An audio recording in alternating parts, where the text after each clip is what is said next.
docteur El Aouani. Je me permets d'introduire docteur Halima Anwar. Docteur Halima Anwar qui va parler cet après-midi de l'acné, diagnostic et traitement. Docteur, vous êtes dermatologue au secteur libéral, dans le secteur libéral à Tanger. Vous êtes diplômé de l'Université Paris 5. Oui. Dans la deuxième partie, bienvenue docteur. Donc, pendant la deuxième partie de la présentation, c'est docteur Théo Mayayo, qui est pharmacien, MBA de l'école SAD, qui est enseignant aussi dans plusieurs business schools, qui va partager avec nous son savoir-faire et les avancées technologiques, on va dire en biopharmaceutique, dans le secteur de la prise en charge de l'acné. Donc, nous sommes dans le cadre des samedis de la santé et de dermopharmacie, organisés par Amphoraterra, Zenith Pharma. Voilà.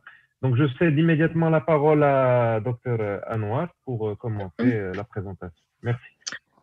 Bon, tout d'abord, oui, bonsoir tout le monde. Tout d'abord, je remercie les responsables de la société Amphoraterra et l'école Postgrad de m'avoir invité pour cette manifestation d'échange d'informations et de connaissances, en particulier M. Le Falissi et M.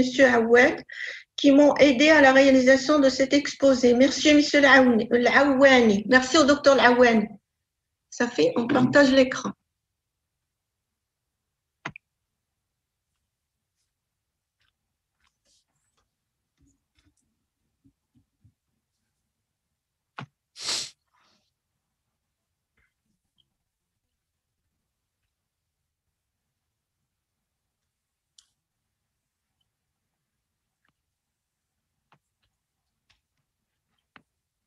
Bon.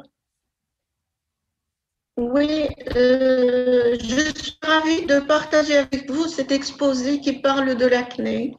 Donc, avant toute chose, avant de commencer, voilà le sommaire de mon exposé. Vous pouvez jeter un coup d'œil. Tout d'abord, on va parler de la glande sébacée. Avant d'entamer l'acné proprement dite.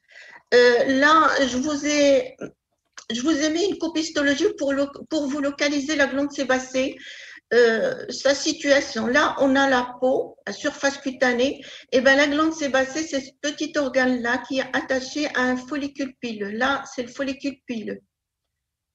Donc, la peau humaine est dotée de glandes sébacées. La peau humaine est dotée de glandes sébacées avec une densité élevée au niveau du visage, du dos, le torse.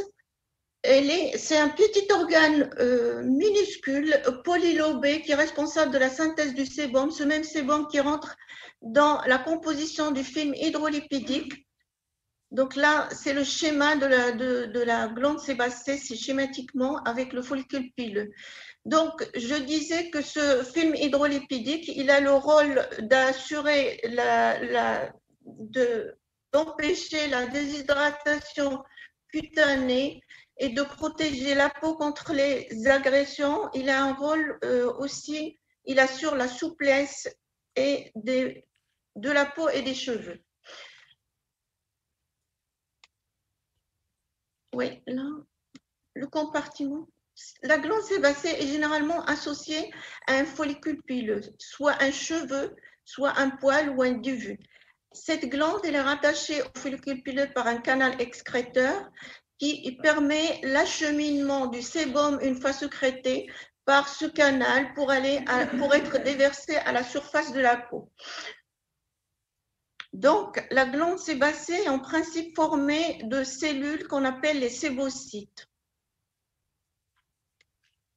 Ce sont des cellules épithéliales responsables de la synthèse du sébum. 3 types de sébocytes existent dans la glande sébacée, répartis selon 3 formes concentriques. La couche périphérique, une couche de maturation et une couche de nécrose. Commençons par la zone périphérique, caractérisée par des cellules aplaties avec présence d'un noyau.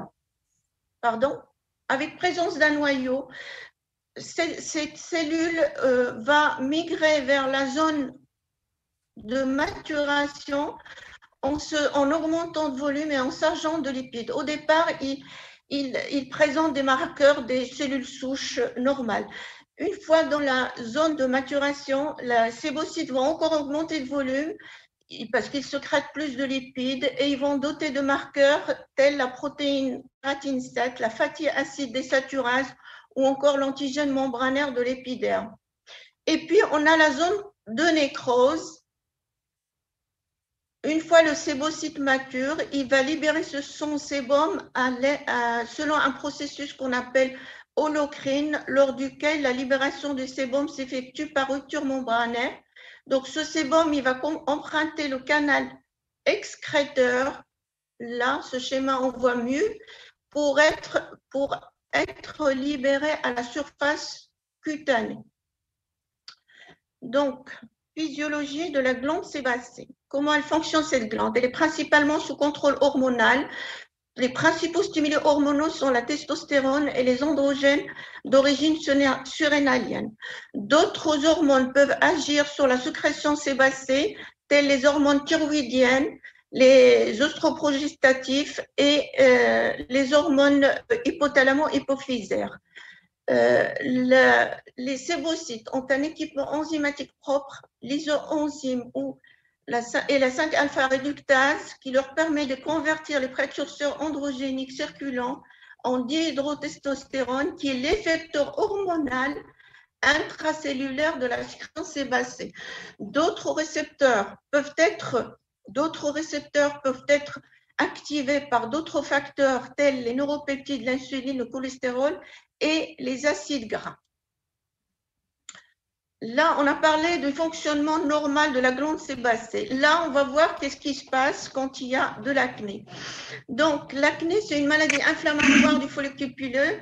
Dans la genèse des lésions élémentaires de l'acné, il y a la séborrhée. 3 facteurs interviennent: la séborrhée, la kératinisation et l'inflammation. Tout d'abord, la séborrhée. La condition nécessaire à la formation de lésions d'acné est l'hyperséborrhée. Les glandes sébacées sont sous le contrôle de divers stimuli, dont les stimuli androgéniques, avec d'une part la testostérone libre d'origine testiculaire, et la DHA, la delta-4 androstendione d'origine surrénalienne. Ainsi, la principale source d'androgène chez la femme est la surrénale. Si on mesure des taux sériques et urinaires des androgènes, on ne trouve aucune différence significative entre des sujets acnéiques et des sujets non acnéiques du même sexe et du même âge. Le fait qu'il y ait des adolescents acnéiques et des adolescents non acnéiques est lié à la réceptivité variable des glandes sébacées d'un individu à l'autre. Elle a pour substrat la présence dans les cellules sébacées d'un équipement enzymatique lui permettant de convertir les précurseurs androgéniques en métabolites directement actifs sur la biosynthèse du matériel lipidique sébacé en excès. L'autre facteur, c'est la kératinisation, donc la formation de comédons. Elle relève d'un processus de kératinisation de la partie profonde de l'infundibulum des follicules pileux-sébacés.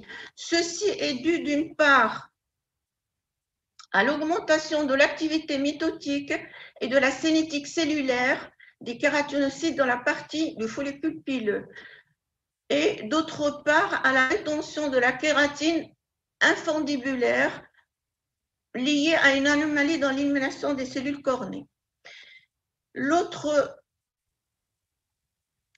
facteur qui intervient, ce sont les bactéries et les facteurs inflammatoires. La flore anaérobe du follicule pilosébacé est dominée par une bactérie gram-positive, le Propionibacterium acnes ou le Cutibacterium acnes. Elle secrète de nombreux facteurs induisant l'inflammation.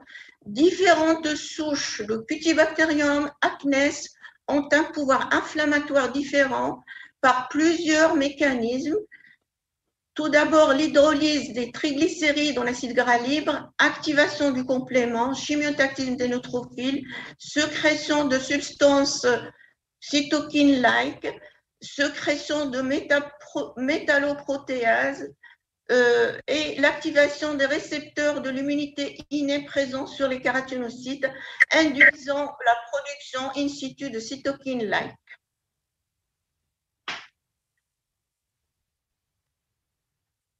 Ben, tout ça, ça fait qu'on devienne comme une fraise.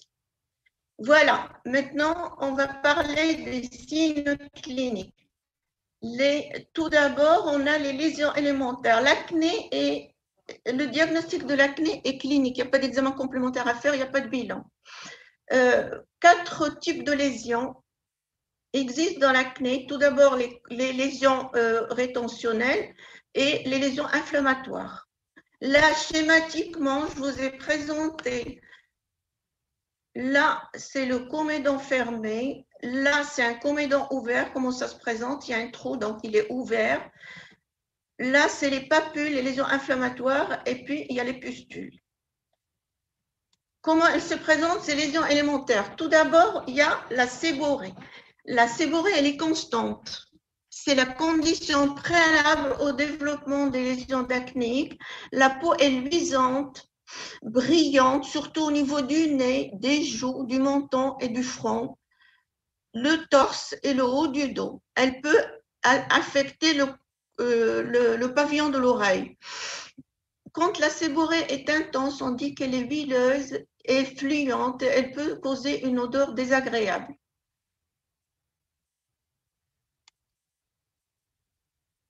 Puis, on a les lésions rétentionnelles. 2 types de lésions rétentionnelles. Tout d'abord, les comédons ouverts qui correspondent au point noir. C'est des petites lésions de 1 à 3 mm de diamètre situées dans l'orifice du follicule pilosébacé. Facilement extirpable à l'aide d'un tire-comédon. À l'extraction, il se présente sous forme d'un filament gras jaunâtre avec une extrémité noirâtre. La couleur noirâtre est due à l'oxydation des graisses et au dépôt de mélanine provenant de l'épithélium autour de l'orifice. Ces comédons évoluent vers l'expulsion spontanée. Voilà, là présenté en grand, agrandi, un comédon ouvert. Là, on voit le trou qui est un peu noirâtre. Voilà des exemples de comédons ouverts, un peu noirâtres. En voilà d'autres. L'oreille aussi, elle n'est pas épargnée des comédons. Et puis, les comédons ou les lésions rétentionnelles fermées ou microquistes. Ce sont de petites papules, là aussi de 2 à 3 mm, de couleur blanchâtre ou couleur de la peau, le plus souvent plus palpable que visible. Sur la photo, vous voyez que j'ai un peu étiré la peau pour qu'on puisse les voir. Là, on les voit très bien. Elles sont dues à l'accumulation de kératine, de sébum et de bactéries, de la flore bactérienne de follicule dans un entonnoir fermé. Donc, ces lésions fermées peuvent évoluer spontanément comme un comédon, comme un point noir, ou être le siège de phénomènes inflammatoires avec rupture de leurs parois et aboutissant à la constitution de papules et de pustules, donc de lésions inflammatoires. C'est le second type de lésions d'acné. Là, c'est toujours des comédons fermés, de petite taille. Là, on a des comédons ouverts, on voit le point noir, et des comédons fermés là. Et puis, les lésions inflammatoires de 2 types, soit des lésions superficielles. En principe, c'est des papules inférieures de diamètre inférieur à 7 mm, issues d'une rétention sébacée, évoluent le plus souvent vers la résorption ou la formation de pustules. Et puis, les lésions inflammatoires profondes, ce sont des papules ou des nodules de couleur très douloureuses qui évoluent souvent vers l'absédation ou la rupture dans le derme. Ce sont ces 7 types de lésions qui provoquent le plus de dégâts et de cicatrices de tout type au niveau de la peau. Ils peuvent se rendre dans les profondeurs de derme et occasionner des sillons et des nodules très douloureux. Voilà sur la photo, voilà des nodules.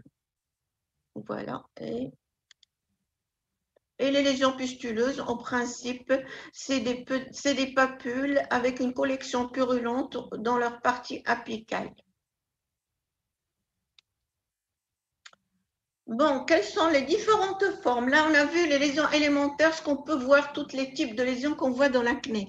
Mais elles se présentent sous plusieurs formes cliniques. Tout d'abord, les formes communes. Dans les formes communes, on a l'acné mixte.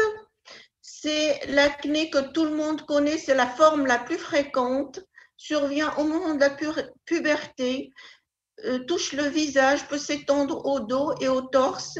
Elle est de sévérité variable, quelques lésions rétentionnelles et inflammatoires, ou les deux présents en même temps en nombre variable. Elle peut évoluer vers les formes graves avec présence de nodules. Voilà, c'est l'exemple type de l'acné juvénile. Bon.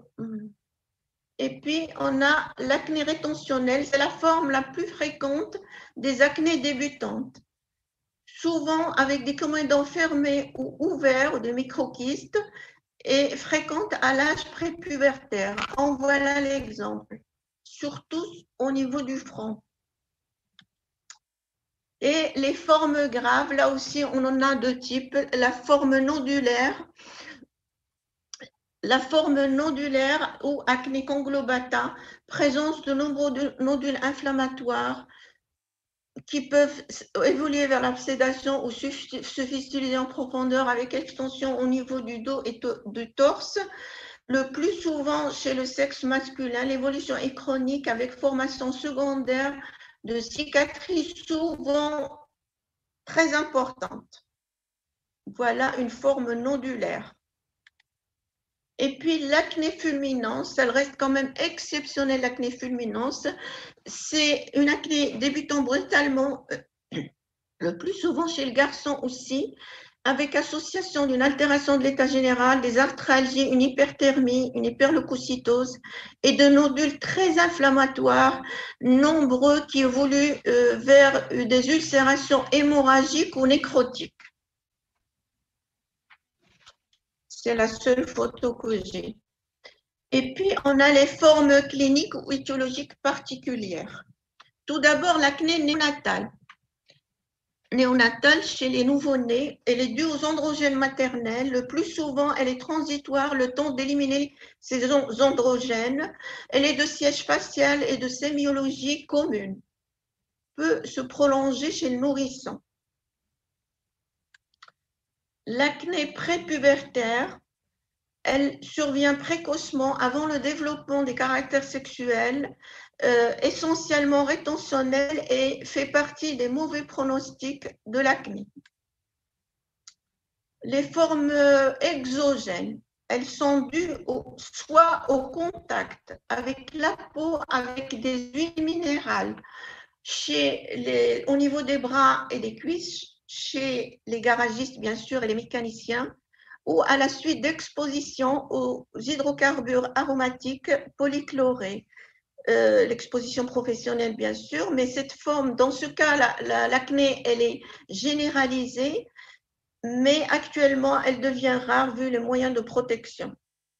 Alors, cette acné exogène peut survenir à la suite d'application de cosmétiques contenant des huiles végétales ou de la paraffine. C'est pour ça que les matières premières doivent être sélectionnées et les crèmes doivent être soumises à des tests de comédogénicité, mais dans notre contexte marocain, vu que tout le monde s'y connaît en matière de cosmétologie, je parle des herboristes, je parle des parfumeurs et même des marchands qui frappent aux portes des maisons pour vendre leurs produits. Cette forme d'acné n'est pas rare, surtout que ce type de crème qu'ils vendent contient des corticoïdes. On voit l'exemple sur la photo. Cette femme, elle a appliqué une crème que la population africaines, subsahariennes, qui sont là pour traverser. Ils ont développé eux aussi leur commerce. Et bien, ils ramènent des crèmes qui dépigmentent. Ben, cette dame, elle a appliqué une de ces crèmes pour son mélasma et elle a développé une acné exogène.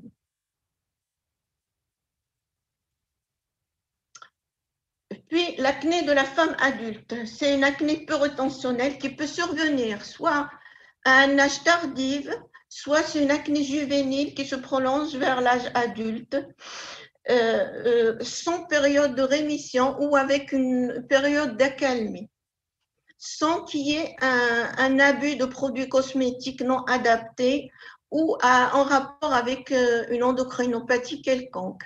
Le plus souvent, se présente le plus souvent avec des nodules au niveau du menton, très douloureux, mais aussi au niveau de la région mandibulaire. Et c'est des nodules inflammatoires, des fois il y a des microkystes. Voilà, ça c'est une forme très minime d'acné tardive. Voilà. Et voilà. En principe, elle n'est pas trop grave. Et puis, on a l'acné relevant d'une endocrinopathie. Elle est à suspecter, l'acné n'est qu'un signe de l'endocrinopathie. Bien sûr, elle est suspectée devant une acné féminine tardive résistant au traitement ou devant une acné accompagnée de signes d'hyperandrogénémie, à savoir un hirsutisme, une alopécie androgénogénétique ou des troubles de règles. L'exploration hormonale s'impose dans ce cas avec dosage de la testostérone libre, la progestérone, le sulfate de DHEA, la delta-4-androstenedione et la pratique d'une échographie abdominopelvienne. La maladie la plus fréquente est la maladie des ovaires polykystiques. Et puis, on a une autre forme d'acné qu'on appelle excoriée. Cette forme d'acné presque exclusivement féminine, au départ, elle est très minime, mais la manipulation perpétuelle des doigts provoque des lésions inflammatoires avec formation de croûtes, là on les voit ici et ici, qui restent plus longtemps que la lésion initiale. Le cercle vicieux entre l'acharnement et l'acné est difficile à interrompre, surtout que c'est des femmes qui abusent en principe de produits de camouflage. Mais il faut bien leur expliquer qu'une lésion d'acné évoluant spontanément laisse peu de cicatrices ou pas du tout de cicatrices qu'une lésion excoriée. Mais ce type de personnes souffrent en principe d'une dysmorphophobie, donc ils ont un profil psychologique un peu particulier. Voilà une acné excoriée au niveau du dos chez une adolescente. Ah oui, là, je vous dis que des fois le cercle vicieux est difficile à interrompre. Là, c'est une femme que je traite depuis 6 mois, mais il n'y a rien à faire. Elle se tripote ses lésions sans cesse. C'est à la limite de l'autodestruction ou de la pathomie.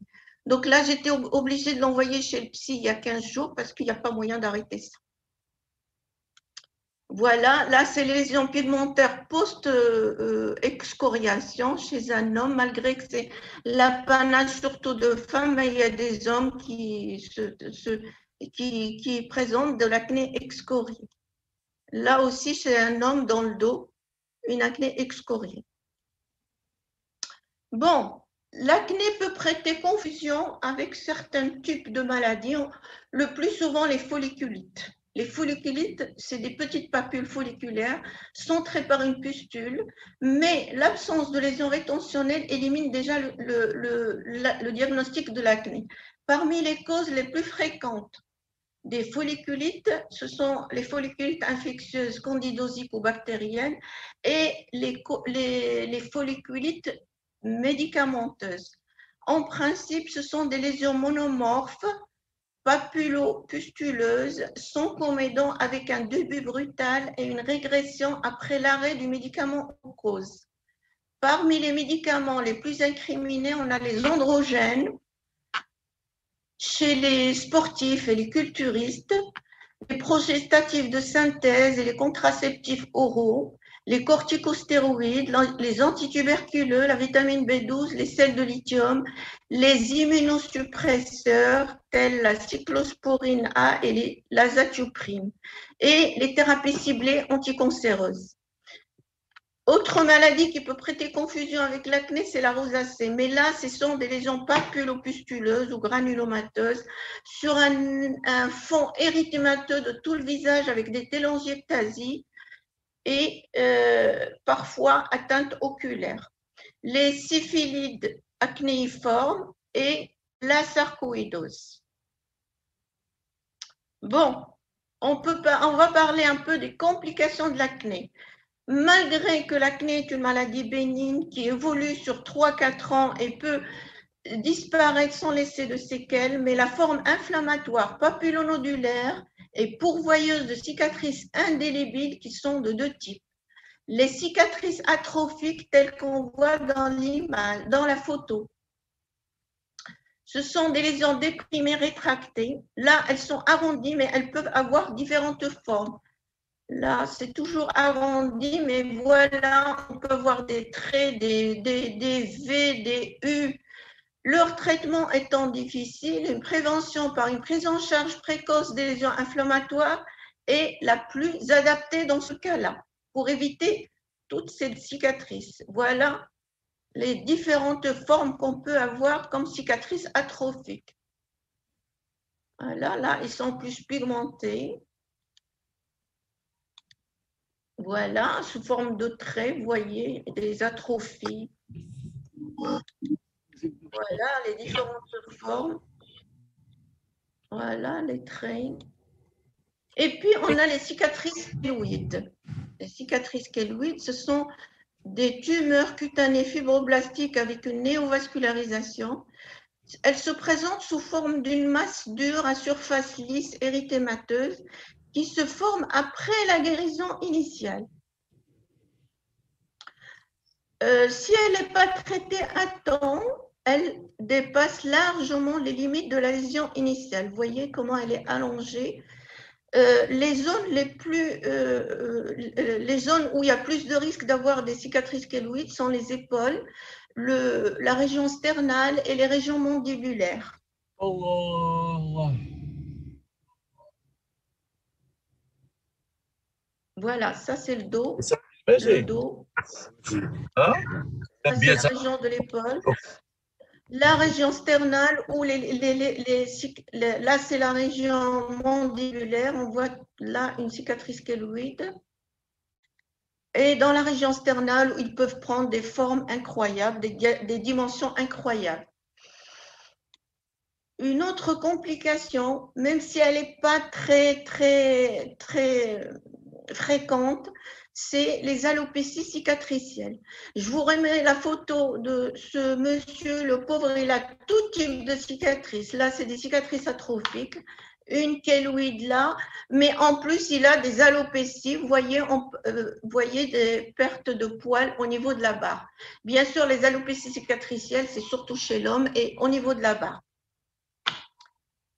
Autre complication que moi, je considère comme une complication, mais c'est plutôt un retentissement psychologique de l'acné. Eh bien, l'acné peut induire une souffrance psychologique car elle modifie l'image corporelle des individus atteints à des moments clés de leur vie et parce qu'elle atteint le visage. Elle interfère donc dans la relation avec les autres.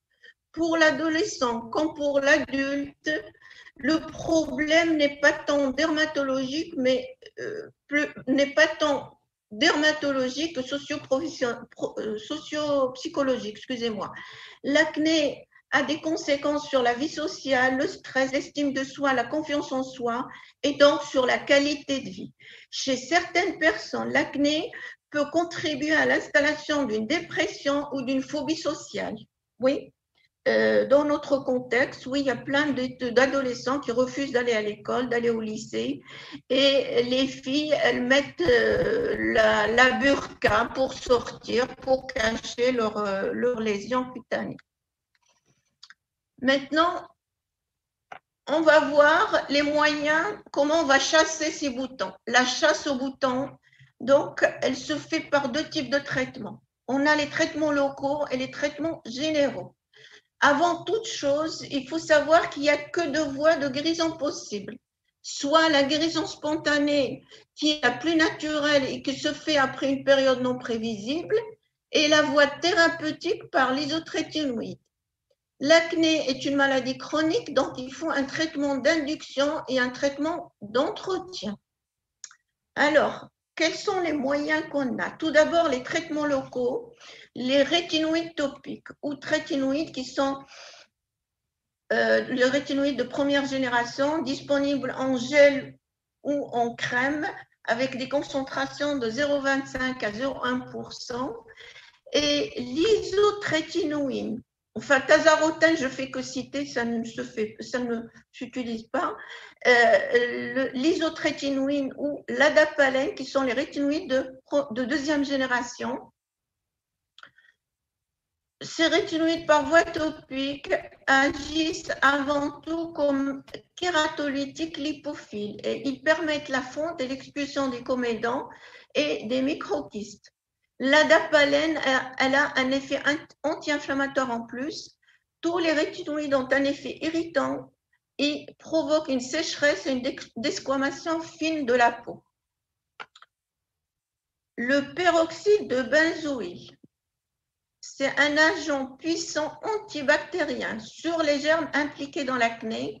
Il a un effet légèrement kératolytique, disponible à des concentrations de 2,5 à 10%.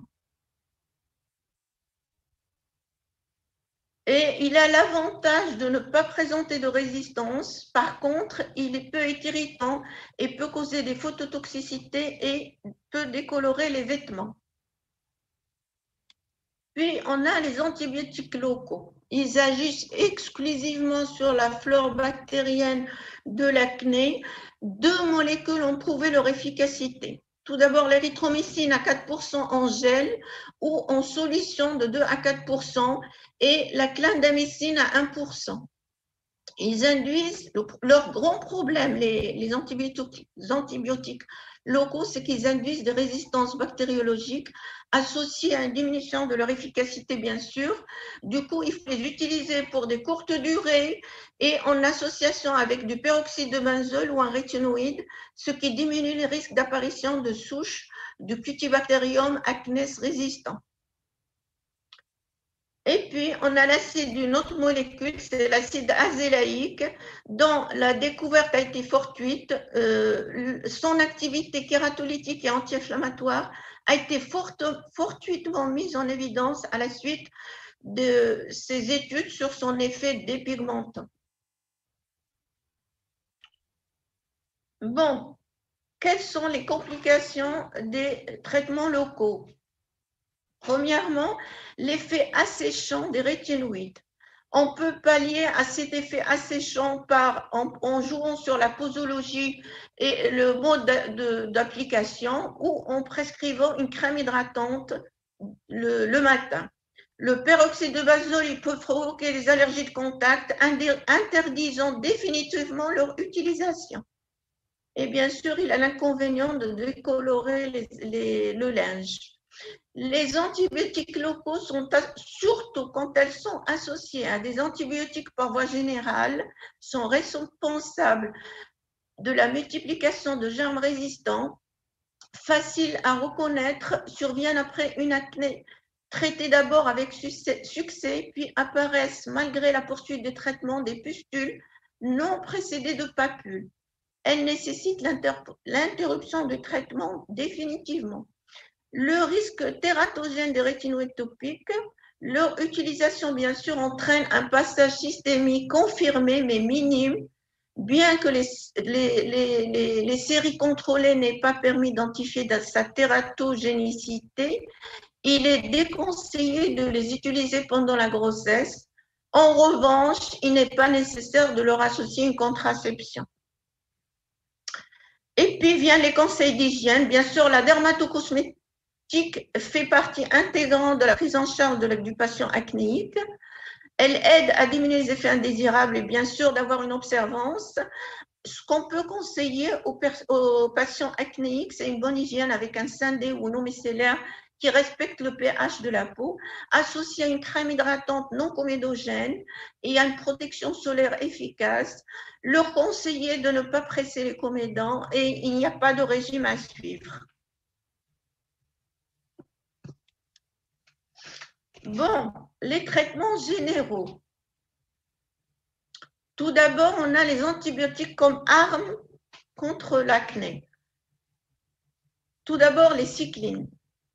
C'est le traitement de choix parmi les antibiotiques utilisés. Il ne faut jamais les associer à un antibiotique topique. Tout d'abord, on a la doxycycline à la posologie de 100 mg par jour et la limécycline à la posologie de 300 mg par jour. La durée moyenne de traitement est de 3 à 4 mois. Il n'y a pas de risque de développer de résistance. Ils ont une activité antiséborique et anti-inflammatoire à des doses de moitié inférieures à la dose bactéricide. Leur principal effet secondaire étant la phototoxicité et les candidoses.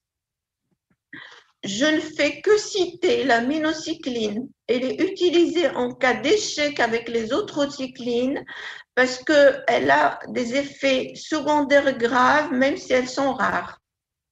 Donc, elle s'utilise en deuxième intention. Et puis, on a les macrolides comme antibiotiques qui peuvent agir aussi, mais pour de courte durée. Elles sont utilisées quand les cyclines sont contre-indiquées. Les deux molécules, c'est l'érythromycine et la josacine. Bien sûr, quand on ne peut pas utiliser les cyclines chez la femme enceinte et le jeune pubère. Bon, le gluconate de zinc, là aussi, c'est une molécule qui marche dans l'acné, mais son effet anti-inflammatoire est inférieur à celui des cyclines, mais utilisé bien sûr là aussi en cas de contre-indication aux cyclines chez la femme enceinte pendant les périodes ensoleillées et chez le jeune pubère. Et le fameux isotrétinoïde, un traitement par voie générale, il faut savoir que c'est un inhibiteur non hormonal de la sécrétion sébacée, induisant une apoptose des sébocytes. C'est le plus puissant des médicaments sébostatiques et des médicaments anti-acnéiques, seul capable d'induire des guérisons. Les autres traitements, ils ont un effet suspensif. Mais il a beaucoup d'effets secondaires. Il se donne à la dose moyenne de 0,5 mg par kilo par jour jusqu'à une dose cumulative de 120 à 150 mg par kilo. Parmi les effets secondaires les plus fréquentes, une élévation des transaminases hépatiques et une hyperlipémie, d'où la surveillance et la pratique d'un bilan initial des triglycérides, du cholestérol et des transaminases hépatiques, un bilan initial avec un contrôle 1 mois après et puis tous les 3 mois jusqu'à la fin du traitement. Le plus grand risque avec l'isotrétinoïde est le risque tératogène, nécessitant l'information claire avec un langage qu'elle comprend la femme qui est en période de procréation, avec un consentement qu'elle doit signer et avec les précautions, autres précautions qu'on prend, c'est les dosages de bêta-HCG avant le début de ce traitement et tous les mois, le dernier ayant lieu 5 semaines après l'arrêt du traitement. Et bien sûr, la prescription d'une contraception efficace 1 mois avant pendant toute la durée des traitements et 1 mois après l'arrêt du traitement. Autre précaution qu'il faut prendre, c'est débuter le traitement le 2e, 3e jour des règles pour être sûr qu'il n'y a pas de grossesse. Enfin, avec le dosage du bêta-HCG, bien sûr. Bon, cette molécule peut provoquer une sécheresse cutaneo-muqueuse aussi, mais elle est dose dépendante. Une sécheresse, surtout une kéylite, ou sécheresse au niveau du dos, une xérose cutanée au niveau du dos des mains, des avant-bras et des jambes. On peut avoir une sécheresse oculaire proscrivant les lentilles de contact et des fois nécessitant des larmes artificielles. Rhinite sèche aussi qui peut donner des épistaxis dont il faut prévenir les personnes. On peut avoir une exacerbation de l'acné les 4 premières semaines. C'est pour ça qu'il est nécessaire de faire une évacuation des lésions rétentionnelles avant l'instauration ou au début de l'instauration du traitement par l'isotrétinoïde pour diminuer l'effet inflammatoire des poussées. Risque d'hypertension intracrânienne, surtout en association avec les cyclines, d'où la contre-indication de les associer avec les cyclines et de penser à les arrêter quand elles sont prescrites avant. Des douleurs ligamentaires, bien sûr, mais ça, c'est banal. Des troubles de l'humeur. Le risque de dépression doit être évalué avant le début du traitement, mais en réalité, l'imputabilité de l'isotrétinoïde dans l'acné n'a jamais été. L'imputabilité de l'isotrétinoïde dans les suicides chez les adolescents acnéiques n'a jamais été prouvée. Et puis, les traitements, l'hormonothérapie. L'hormonothérapie, en l'absence de besoins contraceptifs, il n'est pas recommandé de prescrire un oestroprogestatif. Il faut privilégier le prostatif à faible activité androgénique. De première intention, l'évonorgestrel et en deuxième intention, la norgestimate. L'association acétate de cyprotérone 2 mg et éthénylestradiol 35 microgrammes peut être prescrit, mais avec une surveillance parce qu'il y a un grand risque thromboembolique et jamais avec l'isotrétinoïde parce qu'ils ont une faible activité contraceptive. Et puis, on a l'acétate de cyprotérone et à la dose de 50 à 100 mg et la spironolactone à la dose de 150 à 300 mg par jour qui sont très utiles quand il y a une hyperandrogénie associée à l'acné. Bon, là, on a vu tout ce qu'on peut, tous les moyens qu'on avait pour chasser l'acné. Maintenant, on va voir les indications. Bien sûr, le traitement d'attaque prescrit 3 mois pour juger de l'efficacité du traitement. Une fois la rémission obtenue, un traitement local d'entretien est nécessaire et poursuivi aussi longtemps que nécessaire. Le choix du traitement varie du grade de l'acné. Tout d'abord, dans les acnées légères, quelques comédons fermés ou ouverts, quelques papules. En première intention, si c'est des lésions rétentionnelles, on donne des rétinoïdes topiques. Si c'est des lésions inflammatoires, on donne du peroxyde de benzoïle. En deuxième intention, l'association des deux. Dans l'acné légère, qui est facilement reconnaissable, moins de la moitié du visage atteint, avec des comédons ouverts et fermés et quelques papulopustules. Donc, en première intention, on donne des rétinoïdes locaux, du peroxyde de benzol ou les deux associés. En deuxième intention, soit on intensifie le traitement local, soit on prescrit un antibiotique local avec un rétinoïde ou un antibiotique local avec de l'acide azélaïque, mais pas plus de 4 semaines. ou on peut prescrire des sclines avec un traitement combiné rétinoïde peroxyde de benzoïle, mais pour une durée de 4 mois, pas plus. Le temps de développer des résistances, bien sûr.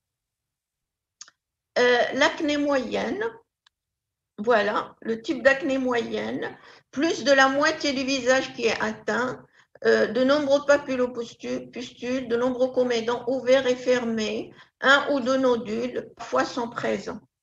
Bon, en première intention, on donne soit un traitement topique combiné, soit des cyclines avec un traitement topique combiné. En deuxième intention, si échec du premier traitement, après 3 mois bien sûr, on donne l'isotrétinoïde. Cette isotrétinoïde peut être prescrite d'emblée si, s'il y a un problème s'il y a un risque de cicatrice. Voilà, toujours une acné moyenne. Voilà. L'acné sévère atteint de tout le visage, de nombreux papules, de pustules, des comédons ouverts et fermés et aussi de nombreux nodules. Là, le traitement de première intention, c'est bien sûr les cyclines avec un traitement topique combiné. Si échec, on peut donner l'isotrétinoïde, avec possibilité de débuter par l'isotrétinoïde s'il y a un risque cicatriciel important. Et la forme la plus grave, bien sûr, l'atteinte, voilà, une acné sévère, là aussi, sévère, là aussi, toujours les acnés sévères. L'acné très sévère, bien sûr, présence de nombreux nodules inflammatoires, beaucoup de comédons, de microkystes, et bien là, on donne l'isotrétinoïde d'emblée. Voilà, l'acné sévère, voilà, sévère. Maintenant, on va parler un peu de quelques études qui ont été faites sur les traitements, surtout concernant le traitement de l'acné. Tout d'abord, la crème trifarotène, c'est un rétinoïde topique. L'objectif de l'étude est d'évaluer l'innocuité et l'efficacité à long terme du trifarotène. Des événements indésirables ont été observés, mais sans gravité. Dans cette étude, bien sûr, de 52 semaines, l'efficacité et la tolérance de cette crème a été prouvée dans l'acné faciale et tronculaire. Et puis, cette étude sur l'activité antibactérienne de l'acide glycolique. Bien sûr, l'acide glycolique a été utilisé à des concentrations très élevées, incorporées dans les pilines chimiques pour réduire l'inflammation liée à l'acné. Alors, il est nécessaire de déterminer dans quelle mesure l'acide glycolique peut inhiber puissamment le Cutibacterium acnes. L'étude rapporte que l'acide glycolique présente une activité antibactérienne dépendante du pH contre le Cutibacterium acnes. Le degré a été évalué de la gamme de pH allant de 3 à 4,5 et la plus grande puissance a été observée à un pH 3. L'étude a déterminé que l'acide glycolique tue le Cutibacterium acnes en perturbant les membranes cellulaires, alors que la plupart des traitements conventionnels impliquent des concentrations très élevées. L'étude conclut que le développement de formulations anti-acnéiques à des concentrations d'acide glycolique aussi basses que 0,2% avec des concentrations de pH est prometteur. Voilà une autre étude concernant la peroxyde dismutase 3. Bien sûr, l'effet inhibiteur de la peur sur l'inflammation cutanée induite par le Cutibacterium acnes. Les données démontrent que la superoxydate 3 présente un rôle anti-inflammatoire en réduisant l'expression des protéines liées à l'inflammation, en inhibant l'expression des cytokines pro-inflammatoires et en réduisant l'accumulation des lipides et l'expression des régulateurs lipogènes. Par conséquent, la superoxyde dismutase 3 pourrait être un candidat aussi prometteur anti-inflammatoire pour les traitements de l'acné. Là aussi, c'est une étude qui a été faite sur l'oxénoxacine, qui est un agent antimicrobien topique à base de quinolone. Là aussi, les effets anti-inflammatoires in vivo et in vitro de cette molécule ont été observés. On considère que les effets anti-inflammatoires de cette molécule contribuent à l'efficacité thérapeutique de l'acné inflammatoire parce que cette molécule est déjà utilisée au Japon. Et on a la contribution de la protéine liée au gène GAT6 contribue à l'homéostasie de l'unité pilosébacée supérieure humaine et à la pathogénicité de l'acné. Le GATA6 exprimé dans l'unité pilosébacée supérieure de la peau humaine normale contrôle la prolifération et la différenciation des kératinocytes impliqués dans la régulation de l'unité pilosébacée. Cette étude démontre que GATA6 contrôle plusieurs processus physiologiques contribuant à l'homéostasie de cette unité pilosébacée et que son expression est nettement inférieure, est nettement réduite, surtout dans la peau acnéique.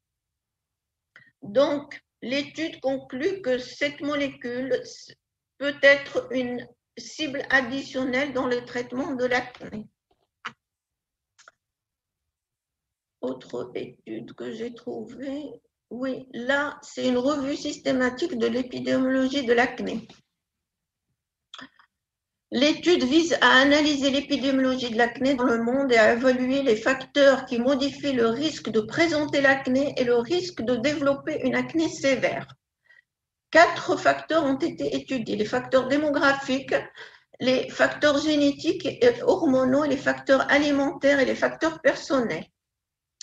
Tout d'abord, les facteurs démographiques.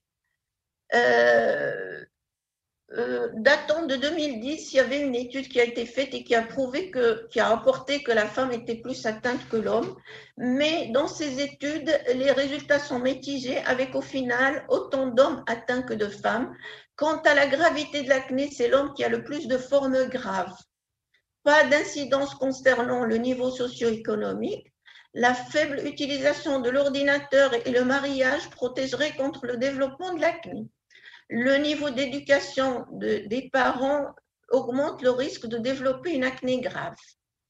Les facteurs génétiques et hormonaux, parmi les facteurs de risque de développer une acné, il y a les antécédents familiaux, la peau à tendance grasse, la grande taille avec une peau claire, le début précoce de la puberté et les personnes n'ayant jamais été enceintes.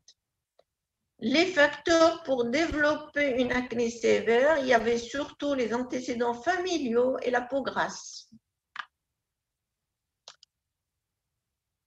Les facteurs alimentaires. Tout d'abord, pour développer une acné, l'influence des facteurs alimentaires a été largement débattue, surtout pour les produits laitiers et le chocolat. Une méta-analyse a révélé que la consommation de produits laitiers était susceptible d'induire une présentation de l'acné, probablement due au sucre contenu dans le lait ou lactosérum qui peuvent augmenter le taux d'insuline. Concernant le chocolat, les études ont révélé qu'une consommation augmentée ou fréquente de chocolat augmente le risque de développer une acné. Bien sûr, ça aussi c'est expliqué par le sucre contenu dans le chocolat et comme le lait déclenche la sécrétion d'insuline, activant les voies de signalisation qui conduisent à une prolifération de kératinocytes. Le chocolat augmente la sécrétion des cytokines pro-inflammatoires en plus. La plupart des études ont montré que la consommation de fromage et yaourt n'avait pas d'impact sur l'apparition de l'acné. Par contre, la consommation de fruits et de légumes et de poissons peut réduire le risque de développer une acné. aucune relation avec la consommation de boissons gazeuses, la restauration rapide, les viandes, les noix, le riz et les pâtes, aucune relation. Les facteurs impactant la gravité de l'acné, bien sûr, il y a le chocolat qui peut conduire à des acnés sévères. Par contre, les fruits et les légumes peuvent réduire le risque d'avoir une acné sévère. L'autre facteur, c'est le facteur personnel. Ont une influence sur la présentation de l'acné, le surpoids, enfin les personnes obèses, le manque de sommeil, le stress mental, l'exposition au soleil, la pression des études. Par contre, le tabac et l'alcool n'ont aucune influence. Et puis, cette petite étude appelée l'enquête des filles auprès des patients et des cliniciens, qui a prouvé des choses qu'on sait déjà. Donc, elle a mis en évidence par les patients de sentiment de ne pas être attrayant, sentiment d'être mal à l'aise, de ne pas vouloir de photos, éviter envier les personnes à peau intacte. Ils se plaignent du temps et de l'effort mis en œuvre pour dissimuler leurs traces. Et voilà. Merci de votre attention. Est-ce que vous voyez la présentation, les slides? Sí, perfecto. Merci. Bueno, bonjour tout le monde et merci, Dr. Amney. Je tiens tout d'abord à remercier mes amis et partenaires Amforatera et Sanifarma pour l'organisation. Ensuite, et avant de nous mettre dans les vins, nous allons voir de manière très succincte le laboratoire. Pardon. Inverse Biopharm a été créé en 2012 grâce à l'effort de quelques amis. Nous sommes installés au parc technologique de la santé que vous avez eu l'opportunité de connaître pour les vidéos, mais je crois que c'est un parc très spécial et que je vous invite à découvrir. Sur cette diapo, vous pouvez voir les dates clés du laboratoire et une date clé pour aujourd'hui, c'est le lancement de 2019, le lancement de Wiatech Acné au Maroc.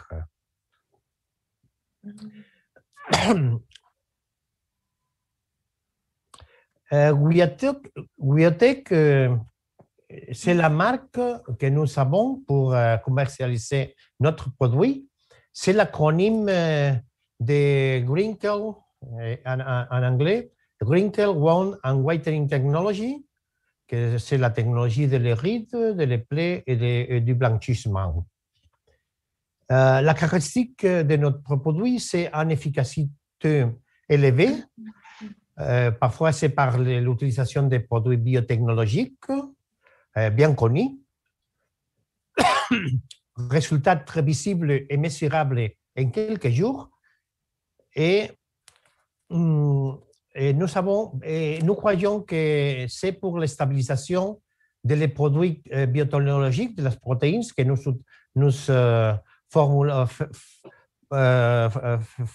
faisons des formulations.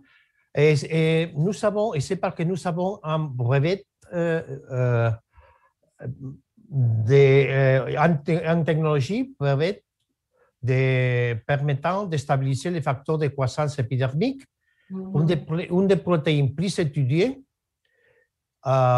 Aussi, nous développons des formulations grâce à l'innovation technologique que nous avons expliqué.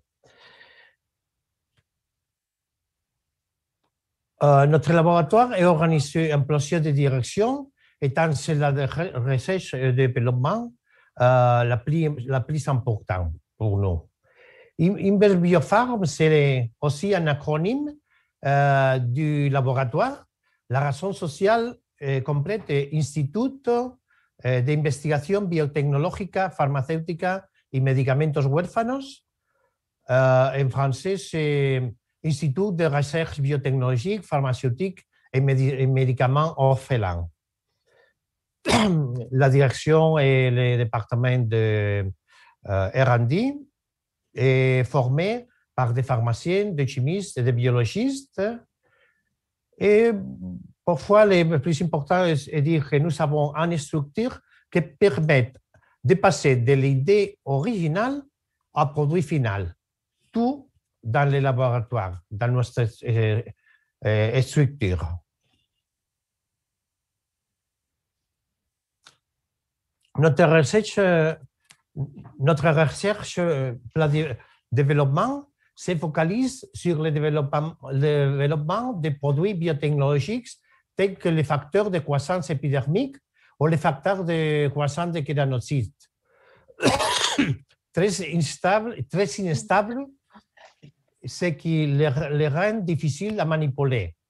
Dans ce sens, l'efficacité de nos formulations est due à la stabilisation de ces produits biotechnologiques car nous avons brevet en technologie de stabilisation des protéines et notamment du facteur de croissance épidermique.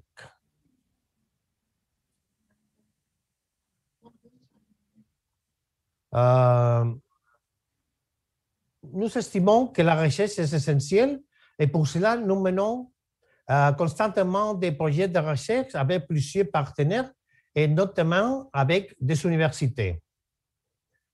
Notre schéma de travail démarre avec la conception d'un produit, l'essai clinique pilote, et si les résultats sont bons, nous passons à l'étude d'efficacité réglementaire pour pouvoir commercialiser dans toute l'Europe, ainsi que le Maroc, qui a une législation très similaire, et aussi dans les pays d'Amérique latine ou des pays asiatiques que nous avons distributeurs. Les projets en réalisation à ce moment, le plus important, c'est la dermatite atopique, que nous sommes pour commencer l'étude clinique réglementaire que nous avons parlé. L'acné est en plan de travailler, mais nous avons une étude pilote que nous parlerons. La radiodermatite, que nous avons l'essai clinique fini. Et aussi en psoriasis ou ulcères et autres problèmes dermatologiques que nous avons expérience pilote. Notre vade-mecum est très vaste. Il va des gammes esthétiques passant par des produits de dermopharmacie ou encore des produits médicaux. Je soulève ceux de la dermatologie. Nous avons développé des produits pour traiter l'acné que nous verrons ce soir. Aussi, nous avons des produits efficaces pour prise en charge de la dermatite, le psoriasis, etc.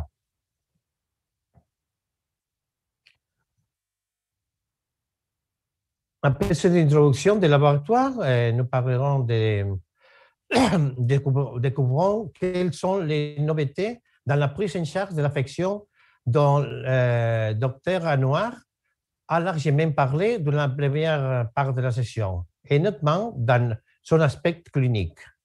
Mais je souhaiterais souligner quelques points par rapport à l'acné. L'acné est une maladie. C'est un petit résumé. L'acné est une maladie inflammatoire chronique. L'inflammation commence sans être visible et cette inflammation augmente petit à petit jusqu'à être visible.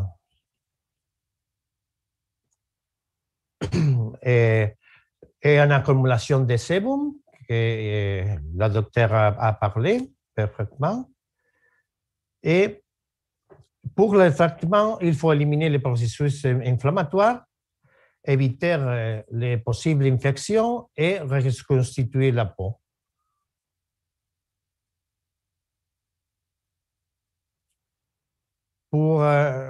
Car pour bien traiter l'acné, il faut essayer d'éliminer les processus inflammatoires, évitant toute infection, mais assez, pardon, bien évoqué, lors de mon introduction que la recherche et le développement font partie de notre business model. Je tiens à souligner encore une fois, nous travaillons avec des composants connus et nous développons des formulations stables grâce à l'innovation technologique que nous avons commentée. Et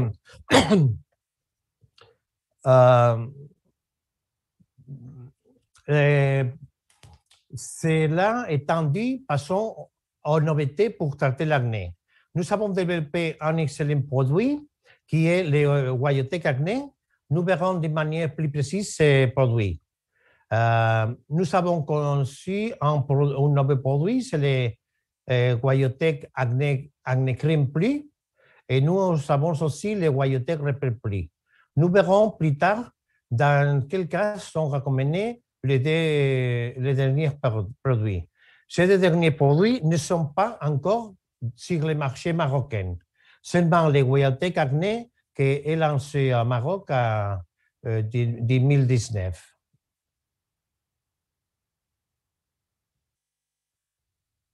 Ça, c'est le Guayotec Acné. Il s'agit d'un sérum formulé à base d'extract naturel, sans corticoïdes, et voyons un peu la formulation de Guayotec Acné. Les sucres et l'acide hyaluronique sont les principaux composants de Guayotec Acné. Les sucres, c'est le nom commun. Quand le nom scientifique, c'est la Calendula officinalis. Il fait partie de la famille des Asteraceae. Le sucre est utilisé en général par voie externe, néanmoins, il est aussi utilisé par voie interne. Il est recommandé pour réguler le cycle menstruel, pour purifier les foies, pour soulager les maladies gastriques. Il agit également sur la fièvre, les maux de gorge et de bouche et renforce le système immunitaire. Revenons à l'usage externe, il est à souligner qu'il est prioritairement utilisé en dermatologie pour traiter des problèmes cutanés bénignes, les petits plaies, les érythèmes faciaux, les croûtes, etc.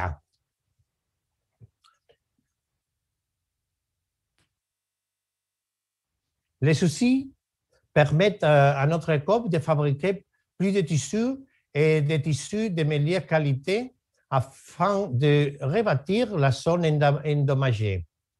Ils permettent aux fibroblastes de fabriquer du collagène et des protéines de construction de manière plus rapide. La circulation lymphatique est aussi essentielle pour aider un plaie à se résoudre. Effectivement, le système immunitaire qui est responsable de la fondation de nettoyage a besoin d'évacuer des déchets et travers du système lymphatique. Alors, grâce aux flavonoïdes et caroténoïdes, les sucres ont une action antioxydante, les terpénoïdes confèrent une action anti-inflammatoire, et il y a tout un autre produit comme l'acide salicylique, le morcillac et les huiles essentielles. Je rappelle que notre technique d'extraction, c'est le faisons nous-mêmes et nous permet de conserver toutes les propriétés de la Calendula officinalis. Maintenant, l'acide hyaluronique est, comme vous le savez, présent de manière naturelle dans les peaux ou les cartilages. Il est précisé que le poids moléculaire de l'acide hyaluronique lui attribue différentes propriétés. Dans ce sens, l'acide hyaluronique utilisé dans la gamme Bioté est un mélange qui diffère selon les besoins et les affections cutanées à traiter. Ce mélange, si vous me le permettez, c'est un secret industriel. Dans le cas de Guayotec Acné, nous obtenons un mélange aux propriétés bactériostatiques, anti-inflammatoires, antioxydants et anti-œdémateuses. Il agit aussi en tant qu'adjudant dans la cicatrisation des blessures. À noter que la concentration habituelle utilisée en la cosmétique est de 0,1%. Le produit Guayotec sont faits avec une concentration 12 ou 15 fois supérieure et ce qui lui permet d'obtenir des produits efficaces.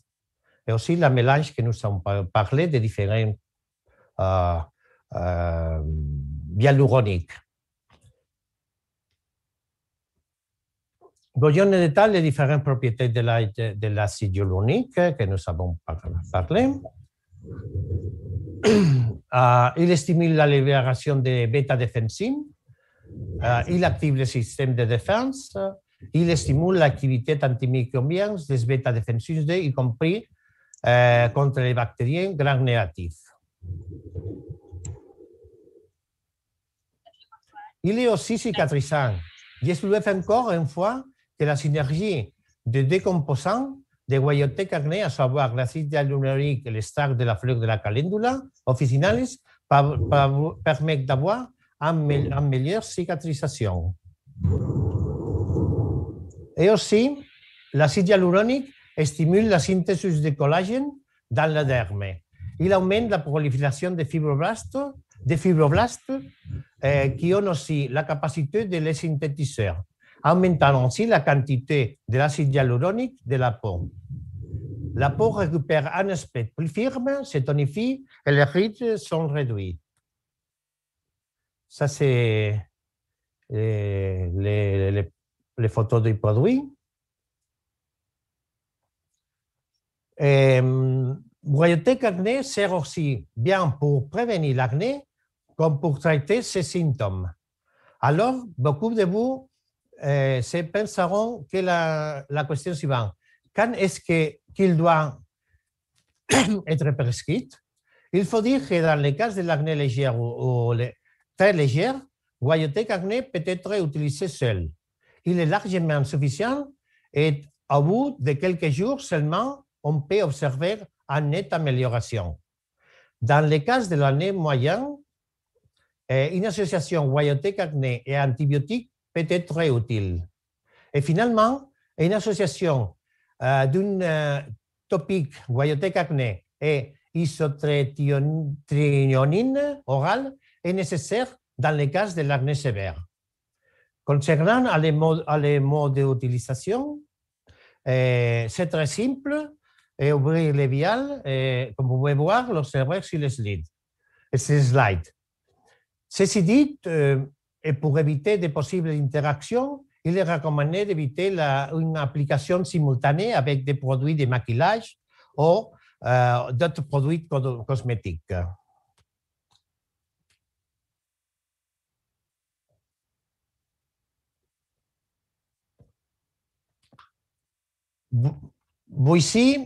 Voici un exemple d'un patient atteint d'acné. Il s'agit d'un garçon adolescent qui a utilisé Guayoteque acné et au bout de 7 jours seulement, l'acné a disparu. L'évaluation est très remarquable en ce cas. Et maintenant, revenons aux nouveautés. J'ai dit plusieurs reprises durant mon intervention que BioPharm mène constamment des projets de recherche pour traiter différentes affections. Voyons donc un des projets qui est en cours de réalisation et en relation avec le thème de ce soir.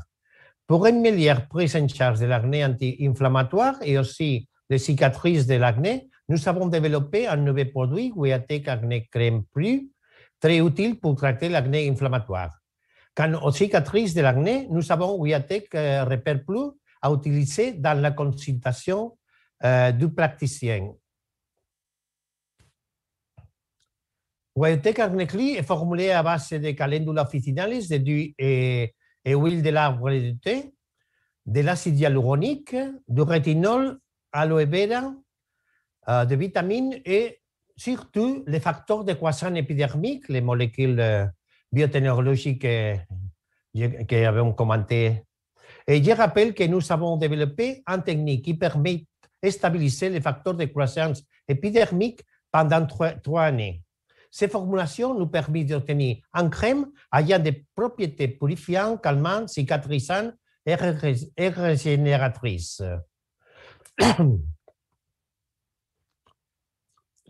Guayoteque Repair Plus est formulé dans une vial, en une ampoule, vous pouvez voir là-bas la photo, est formulée à base de l'extrait de la calendula officinalis, l'huile de pépine de vitis vinifera et du facteur de croissance épidémique et l'acide hyaluronique que nous mélangeons habituellement. Comme je viens de le signaler à l'instant, notre facteur de croissance épidermique est stable pendant 3 années grâce à notre technologie. Donc, on a obtenu une préparation extemporanée qui permet d'obtenir une crème réparatrice avec les propriétés suivantes: hydratante, anti-inflammatoire, régénératrice et restructurante. Nous avons dit c'est pas utilisé principalement chez les praticiens. Nous avons mené avec nos partenaires colombiens une étude pilote pour déterminer l'efficacité, l'innocuité et le degré de satisfaction de ces protocoles. Elle a été dirigée par le professeur Jairo Victoria Chamarro, président de la Société savante colombienne de dermatologie, co-éditeur de la revue Dermatología Pediátrica Latinoamericana. Cette étude a été faite sur 30 patients atteints d'acné inflammatoire active et de cicatrices durant 13 semaines avec un total de 5 séances de traitement chez les praticiens et accompagné du traitement quotidien à domicile.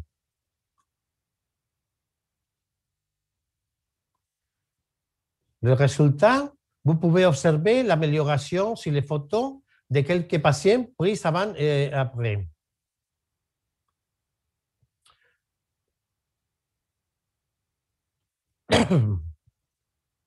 Ah, pardon. Ouais, ça c'est les résultats, la statistique de l'étude clinique que nous avons parlé. On voit les degrés d'amélioration manifestes en quelques des malades. Et ici sont les photos que j'ai parlé, pardon. L'amélioration sur les photos de quelques patients prises avant et après. Ce qui est important est que l'innocuité du protocole est prouvée que son efficacité aussi dans cette première phase. Merci de votre attention.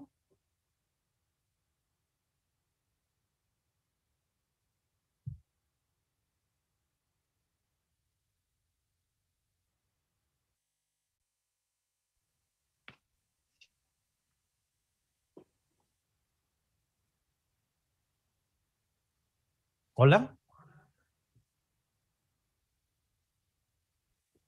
Bonjour, docteur Mayayo. Merci pour votre intervention.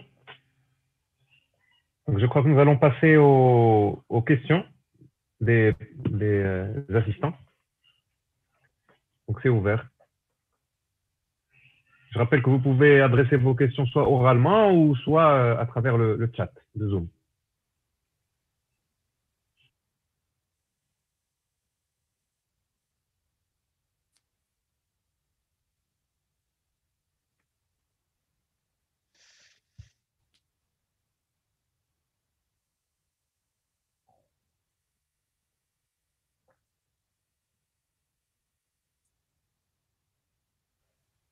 Alors, en attendant les questions, moi j'ai une petite question au docteur Mayayo.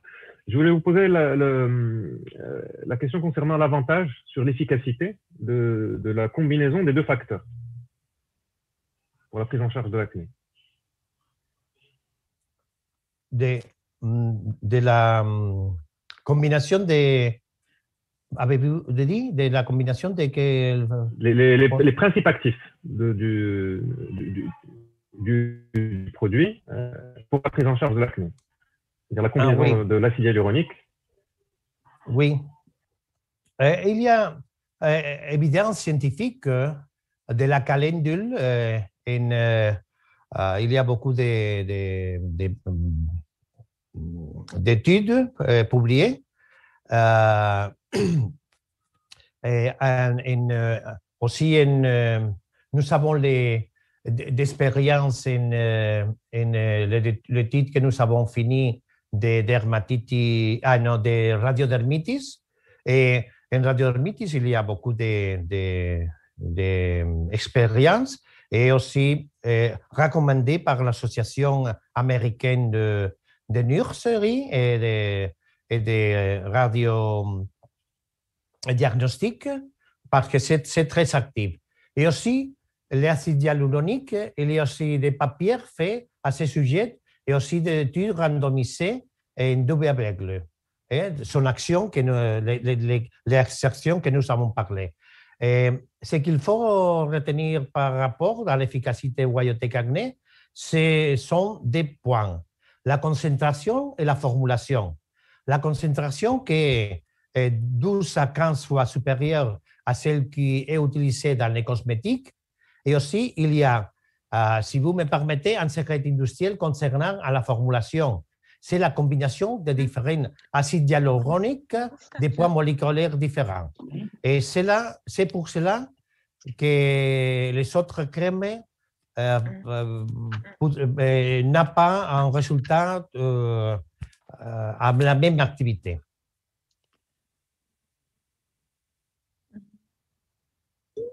Merci.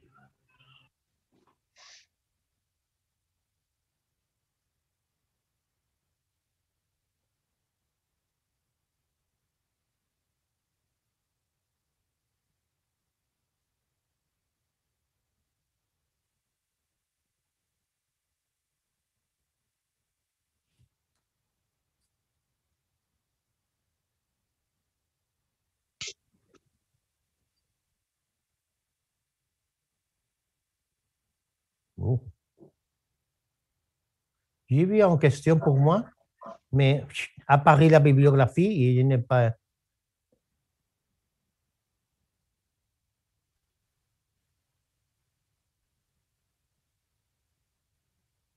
Ah, pardon, je pense qu'il y a les contester.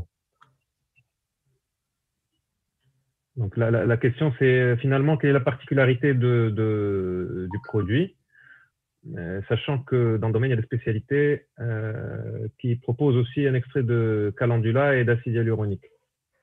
Oui, je peux répéter, mais dans la présentation, je dis que l'extrait de calendula, nous avons un processus d'obtention spécifique que nous faisons à notre laboratoire, qui s'est travaillé par un groupe de recherche à l'Université de Granada, et nous l'avons pour la collaboration que nous avons avec ce groupe. Et aussi, un aspect différentiel très important, ce que j'ai expliqué à la question antérieure, c'est que nous travaillons, les acides hyaluroniques n'est pas un produit. En réalité, c'est 5 différents produits. Ils dépendent des poids moléculaires. L'activité de l'acide hyaluronique n'est pas les mêmes, les très légers que les très hauts poids moléculaires. Et alors, le mélange de différents poids moléculaires confère une spécificité pour quelques maladies dermatologiques. Et aussi, si vous l'utilisez en injection, c'est le même. N'est pas le même utiliser un que l'autre. Et les résultats que vous aurez, ils seront différents.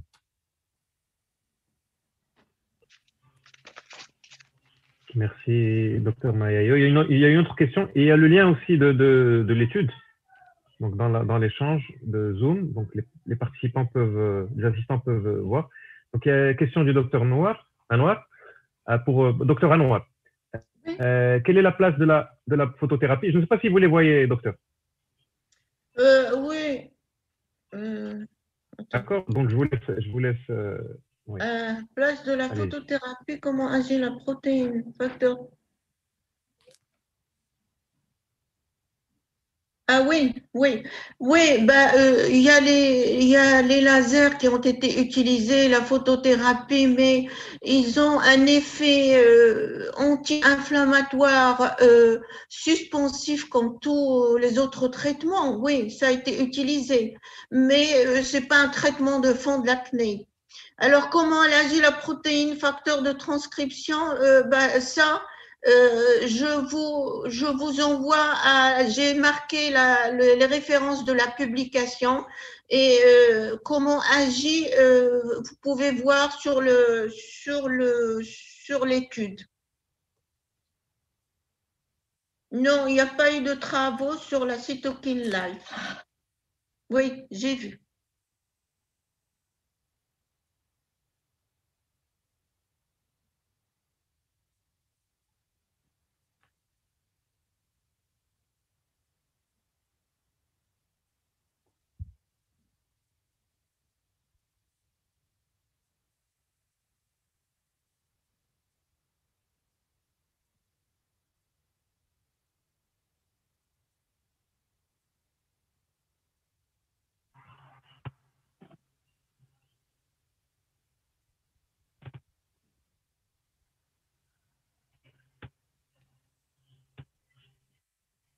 Donc, est-ce qu'il y a des observations particulières quant à cette voie thérapeutique, docteur Anouar, au Maroc? Non, j'ai pas trouvé. Quelles sont les Non, perspectives?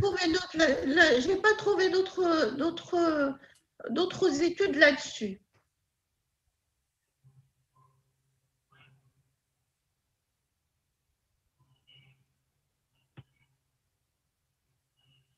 Une question pour docteur Mayayo. Combien de temps gagne-t-on en associant une antibiothérapie à votre produit? Nous n'avons pas fait une étude clinique concluante, mais l'expérience de les dermatologistes qu'on a utilisés, on dit que la combinaison est très favorable et très bon. Mais il faut faire une étude pour la démontrer. Mais nous sommes en planification de toutes ces études.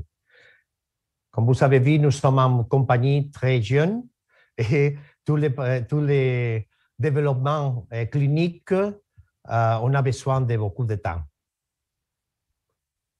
Premier, découvrir la forme que nous travaillons, c'est premier l'étude pilote par un groupe de dermatologistes et son opinion, c'est favorable, nous faisons la planification de l'étude clinique concluante.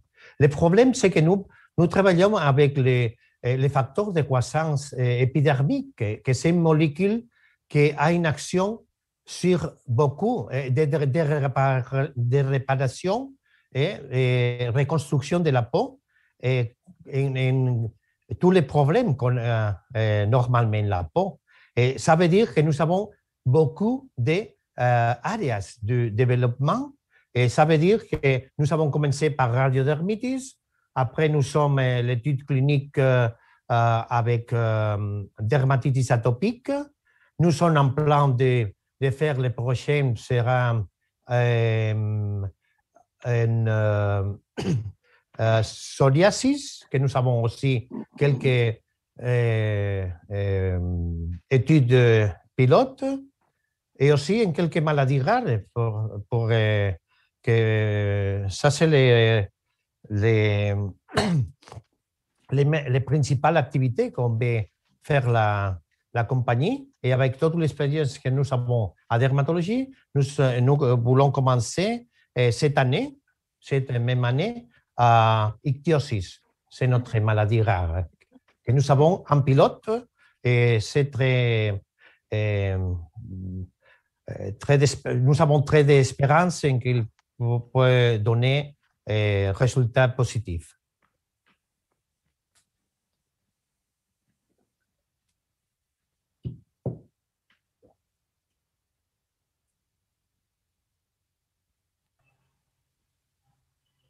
Une autre question pour Dr Mayayo, également des liens des publications.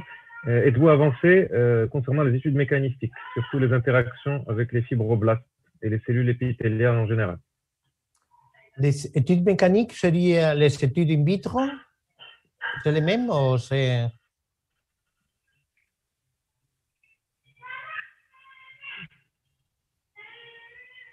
Ah, ok, oui. merci. Oui. Par exemple, mon français n'est pas très bon et je vais être sûr de la contestation. N'est pas. Oui, nous avons, pour voir que nous avons la stabilisation de la protéine et pour développer la brevet, nous avons eu de faire beaucoup d'études de croissance cellulaire en différentes conditions. Hein? Et voilà, les résultats, normalement, avec notre produit, avec les facteurs de croissance épidermique, est spectaculaire, les résultats que nous avons. Et aussi, une chose que les spécialistes ont dit que c'est très spécial, c'est que normalement, les croissances in vitro, et ils commencent en plusieurs cellules. En notre cas, seulement en cellule, on peut se développer et produire centenaires de cellules. C'est une caractéristique qu'on indique très, très spéciale.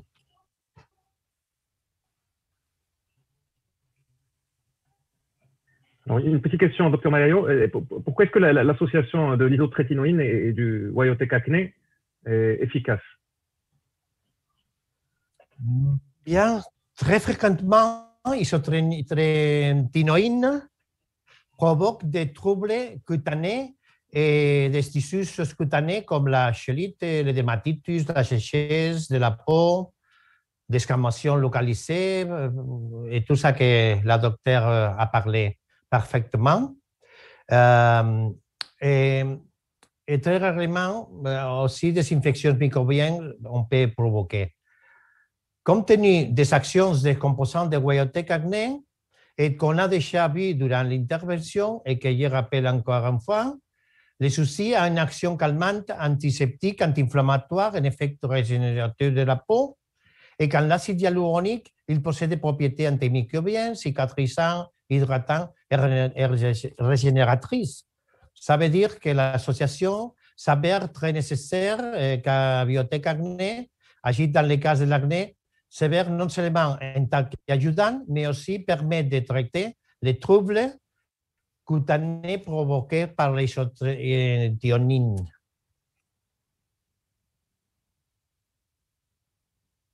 Une autre petite question, Dr Malayo. Est-ce que l'acide hyaluronique est de bas poids ou de haut poids moléculaire, celui qui est utilisé? Bien, c'est part des secrets industriels. Et nous utilisons un mélange, ce que je peux dire. Hein? Normalement, ce sont 2-3 différents poids moléculaires. Et aussi, il dépend des fabricants du produit. N'est pas les mêmes. Les poids moyens, il y a dans les poids moyens, il y a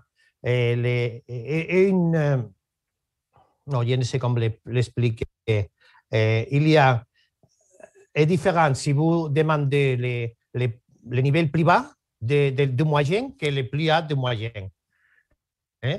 Vous pouvez demander à hyaluronique moyen ou moyen bas, moyen haut. Ça veut dire que j'ai parlé de 5, mais parfois sont des différents produits. Et la caractéristique, aussi la fabrication, c'est différent. La température de fabrication, c'est différent. Hein? Ça veut dire que c'est... Voilà, la docteure a parlé d'un traitement assez laïque qui est découvert par serendipity, par casualité.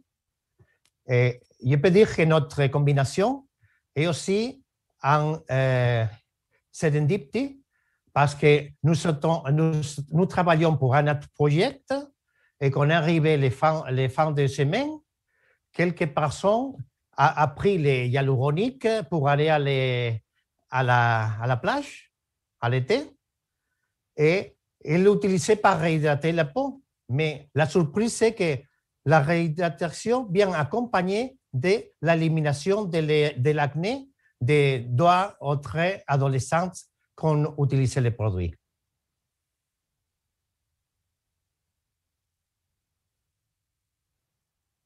C'est curieux, mais c'est pour ça un de notre premier produit que nous avons. C'est très simple et très facile, mais il faut connaître la formulation surtout de hyaluronique. Merci beaucoup, Dr Mayayo. Nous allons prendre une dernière question avant de clôturer la séance. Un participant, un assistant qui demande que pensez-vous des bénéfices de l'aloe vera également.